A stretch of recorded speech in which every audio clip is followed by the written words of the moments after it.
Hey everyone, this is a clip from a recent episode of Another Pass, where we talk about movies and all the struggles that go into making them. If you like it, check out the whole podcast. You can find it at certainpov.com or wherever you get your podcasts. Yeah, so actually on that note, so the story for the most part is based on an arc called The Ambassador of Shadows, which came out in 1975.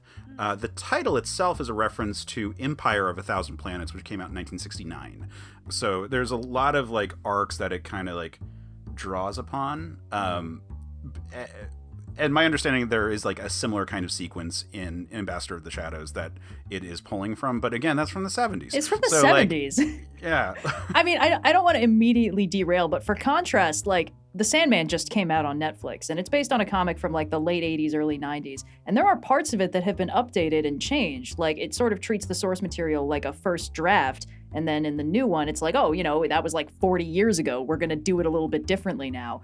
And that's been really cool to watch. And it's like, there's no law against that, you know, especially if you have the original creators like on tap to be like, hey, you know, it's been a while. Like, I know you wrote this like 40 years ago. You want to maybe like take another crack at it? Now we understand things a little differently. No, I totally agree with that. I think also like talking about just the consistency of these two characters, I think that you've got a lot of up in the beginning of the movie, you've got a lot of Valerian kind of being this rebel who breaks rules and like, yeah, like we just got to get this done. Like as long as we get things done. And then at the end, when she's like, okay, well, let's just like hand them this thing they need. He's just like, I'm a soldier. I follow the rules. And I was like, since when, sir? Right, exactly. Like there is never a moment in this film. Like, what? Like, yeah. And I think similarly with the rescue thing, it's supposed to seem like, oh, he's broken this rule because this is going to violate international laws and treaties, and he's going to go in there because he really cares about her, and this is why we're giving him an opportunity for her to be the damsel and for him to be the rescuer. But like it also like it's not that big of a deal because we've watched him break rules, right? Yeah. Like we've literally watched him break all the rules. Just, you know, besides the whole like she should have been able to like figure her way out of the situation regardless. Besides that, it does not work if you're trying to say that he's doing it to show how much he loves her because he's breaking the rules, because he's broken the rules up until then.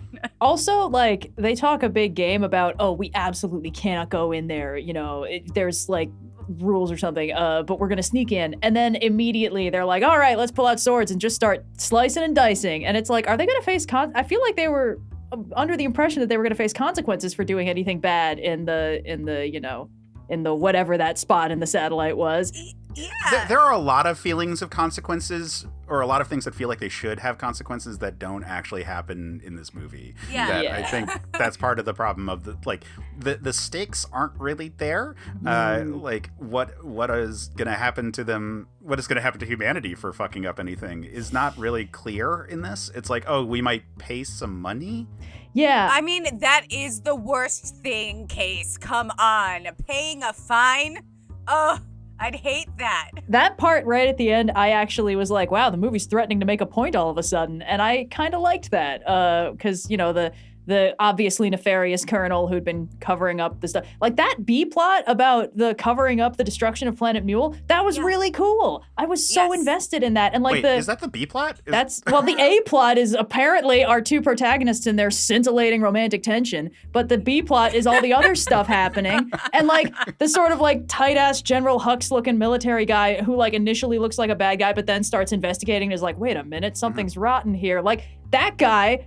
Shout out to that guy, the real hero of this movie. What's his name? And then suddenly our heroes are just like, and we're here too, being roguish and attractive, I guess. And it's actually when he was just like, something smells rotten, I was like, plot twist, he's not evil. Yeah, right. I was surprised because he looked like such the type, and then he was actually totally decent, and it was the Colonel guy who was really evil, who also got damseled for the entire like back. Well, I always expected the Colonel guy to be evil. Well, but of course. I also expected that guy to be evil. So. Yeah, I figured we kind of figured all the military would be evil, or at least all the ones that we actually see, because then there's the minister who we don't actually like see in person. He's always on hologram. Yeah. And it's like, okay, well maybe this level, like the like this area is all like fucked up and corrupt, but like Yeah, it would be like a conspiracy that goes all the way down, and instead it was just one bad guy, and then they removed him, and everything was good again. And it's like, okay, sure, fine. Yeah, but and that's where it lost its teeth. It should have had more of a conspiracy, but that's besides the point. yeah, it was.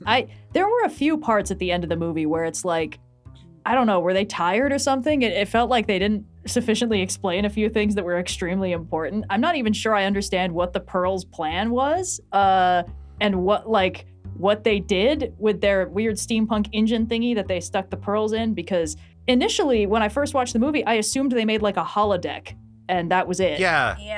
And like they recreated it. But then we see them like they've got the gate out, but they're moving around it. Like, so clearly the walls of the ship are not actually really there from their perspective. But then when they escape, they're in a spaceship, even though on the inside it looks like a planet. And they just never explain in actual clear terms what's going on there. And I was like, this is the entire point of the movie. And the Pearls are like, oh, they'll invade the gate, but we'll be gone in a moment. I'm like, gone where? You're on a spaceship that's like 10 feet across. What's happening? And they just don't tell you. I was wondering if it was time travel. It could have been time travel. Didn't seem like time I was travel. wondering if like they were going back to a time when their planet was like coal, and like that's what it seemed like to me, because they said that like her spirit could pass. Again, I've created this headcanon. This is not actually in the script, guys. Yeah.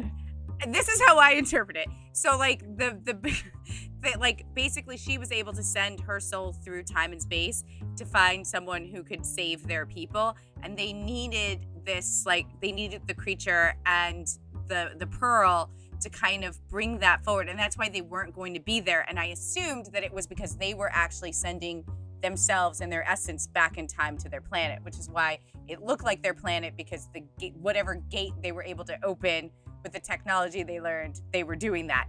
Now, I don't know that that's what actually happened, because that's not in the actual script. But that was like, I was like, that must be what happened. It's about time travel. I mean, my headcanon was that, they built a Tardis, that they built a ship that's bigger on the inside. It's bigger on the inside. And it's like, Yeah. is it supposed to contain an entire functional planet and ecosystem? Is that what they did? How? I mean, Whatever. I guess it could be like that episode of Star Trek, The Next Generations, where they like are moving the people and they inside the holodeck, where like recreating the world that they're from, kind of thing. Yeah. And I'm like, all right, I like a blissful existence type. But I was thing. like, that's such an unsatisfying resolution. There's only like 50 of them left, and they're in this tiny ship that's like a fake planet, but it's so small. So like the implication that it's a real planet makes sense, but they're in a spaceship, so I don't know what's happening. And I think the thing with the princess's essence was it was supposed to be like the explosion happened 30 years ago, but maybe it was like 30 light years away, so she only just hit the part of space they're in. And I was like, that's kind of cool, actually. For him, it just happened, and then, you know,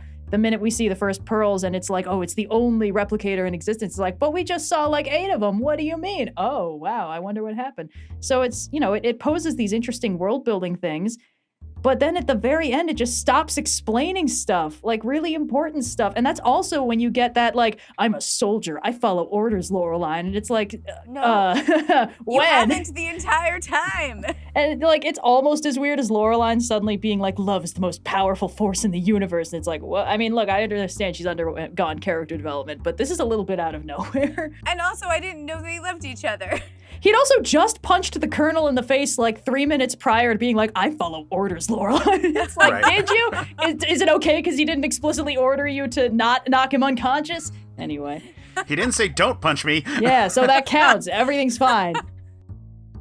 Remember, if you like that clip, check out the podcast. You can find it at certainpov.com or wherever you get your podcasts.